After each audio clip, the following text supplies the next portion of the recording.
दोस्तों नमस्कार। आज की वीडियो में आपका स्वागत है। आज हम प्रश्नावली 2.2 में क्वेश्चन नंबर 2 को हम सॉल्व करेंगे। तो क्वेश्चन नंबर 2 में हमसे बोलता है एक द्विघात बहुपद ज्ञात कीजिए जिनके शून्यकों के योग तथा गुणनफल दी गई संख्याएं हैं। दोस्तों जिसमें हमारा पहला क्वेश्चन है 1/4 और माइनस का 1।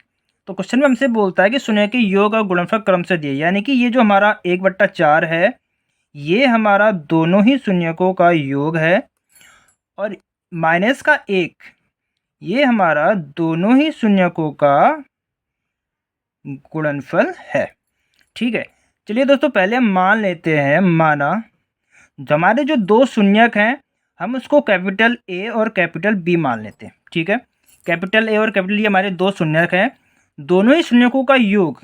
योग का मतलब है ए और बी, दोनों शून्यक हमने क्या माने, ए और बी का जो योग है वह 1/4 और ए और बी का गुणनफल यानी कि दोनों ही शून्यकों का गुणनफल, यानी कि दोनों शून्यक ए और बी का गुणनफल हमारा माइनस का 1 है।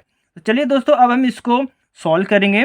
दोस्तों इस क्वेश्चन पे मैंने ऑलरेडी एक वीडियो बनाई है, पिछली वीडियो में मैंने इसी प्रश्नावली के क्वेश्चन नंबर 2 को मैंने सॉल्व किया है और उसमें मैंने आपको बताया था कि कैसे शून्यकों के योग और शून्यकों के गुणनफल के फॉर्मूले के जरिए आप इसका द्विघात समीकरण का आप पता कर सकते हैं। लेकिन आज की वीडियो में मैं आपको बताऊंगा कि बिना फॉर्मूले का यूज किए आप इस क्वेश्चन को कैसे सॉल्व कर सकते हैं या इस क्वेश्चन का द्विघात समीकरण आप कैसे पता कर सकते हैं।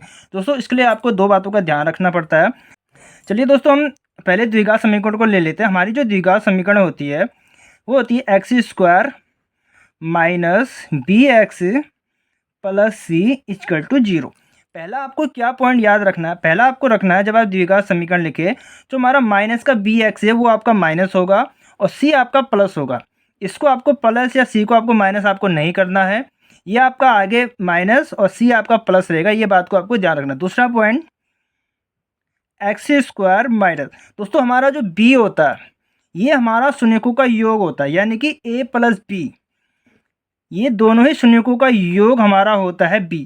तो दोनों शून्यकों का योग हमको दिया है 1/4, तो b की जगह हम क्या रखेंगे 1/4 x प्लस, और c जो होता है दोस्तों ये हमारा दोनों ही संख्याओं का दोनों ही शून्यकों का हमारा गुणनफल होता है, यानी कि दोनों शून्य हमारे a और b है, a और b का जो हमारा गुणनफल है वो हमारा c होता है। तो c की जगह हम क्या रख सकते हैं माइनस का 1 इक्वल टू 0। इस बात का आपको ध्यान रखना। तो ये दोनों पॉइंट आपको अगर आपको याद हो गए तो आप इस तरीके से बड़ी ही आसानी से किसी भी क्वेश्चन को आप बड़ी ही आसानी से सॉल्व कर सकते हो। अब आगे हम सॉल्व करेंगे तो हमारा क्या आएगा x² माइनस 1/4 x, दोस्तों प्लस माइनस माइनस हो जाएगा, माइनस का 1 इक्वल टू 0।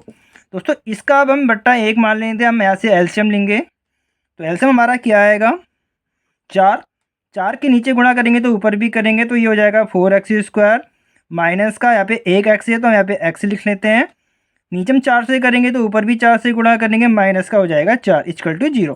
इस 4 को हम बराबर के इस तरफ लेकर के जाएंगे तो 4x² minus x minus 4 equal to 4 की इसमें गुणा होगी तो हमारे आ जाएगा 0।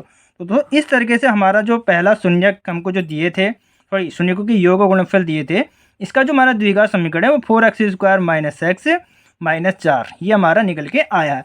अब हम नेक्स्ट क्वेश्चन को देखेंगे। तो नेक्स्ट क्वेश्चन में हमको जो शून्यकों का योग और शून्यकों का जो गुणनफल दिया है वह दिया है -√2, ये हमारा शून्यों का योग है, और 1/3 ये हमारा शून्यकों का गुणनफल है।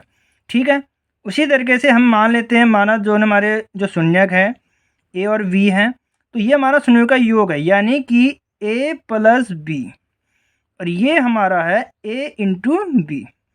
ठीक है, मैंने इससे पहले आपको एक्सप्लेन करा दिया। तो हमारी मान लेते हैं कोई द्विघात समीकरण है x² minus bx plus c equal to 0। दोस्तों आपको यहाँ पे चिन्ह का आपको ध्यान रखना है, इसको प्लस या इसको माइनस आपको नहीं करना, अगर आपने ऐसा किया तो आपका आंसर दोस्तों गलत आ जाएगा। ठीक है, तो हम क्या करेंगे x² माइनस b का आपको पता है शून्य का योग होता है a प्लस b होता है, a प्लस b का मान हमको दिया √2, तुम रख देंगे √2 x प्लस c हमारा होता है दोनों शून्यकों का गुणन, यानी कि दोनों शून्य हमारे a और b है, इनका जो गुणनफल हमको दिया है 1/3 इक्वल टू 0।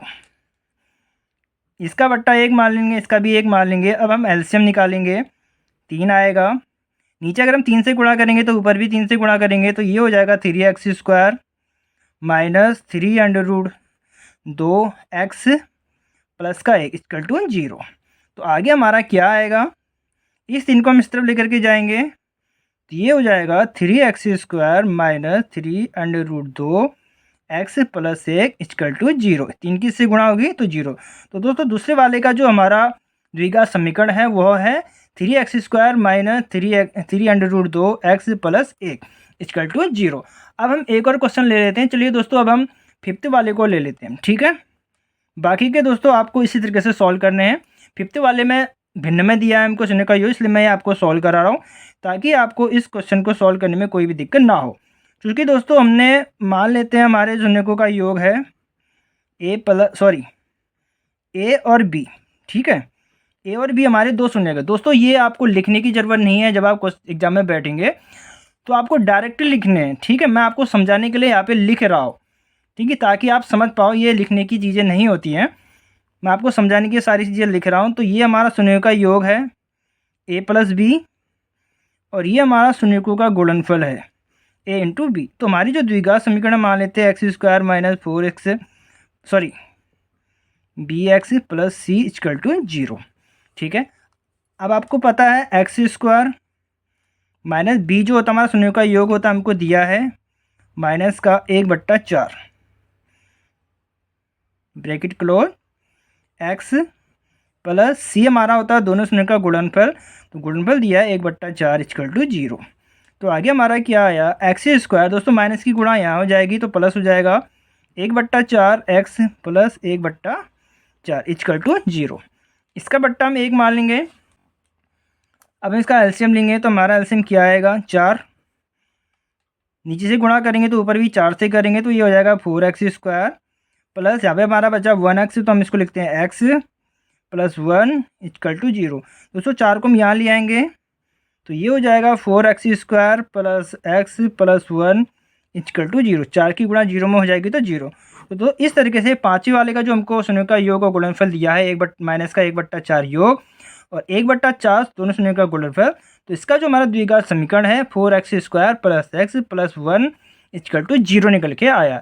तो दोस्तों मैंने आपको दोनों ही तरीके बताए हैं कि जब आपको किसी भी द्विघात समीकरण का योग और गुणनफल अगर आपको दिया हो और आपसे पूछ ले कि इसका द्विघात समीकरण क्या हो, तो पिछली वीडियो में मैंने आपको फॉर्मूले के जरिए मैंने आपको बताया था कि द्विघात समीकरण कैसे निकालते हैं, और आज की वीडियो में मैंने आपको बता दिया कि बिना फॉर्मूले का यूज किए ही आप कैसे द्विघात समीकरण आप पता कर सकते हैं। दोस्तों अगर आपने पिछली वीडियो अगर आपने नहीं देखी है, लिंक आपको डिस्प्ले में मिल जाएगा, उस वीडियो को भी आपको देखना और समझना है कि फॉर्मूले के जरिए आप द्विघात समीकरण कैसे पता कर सकते हैं।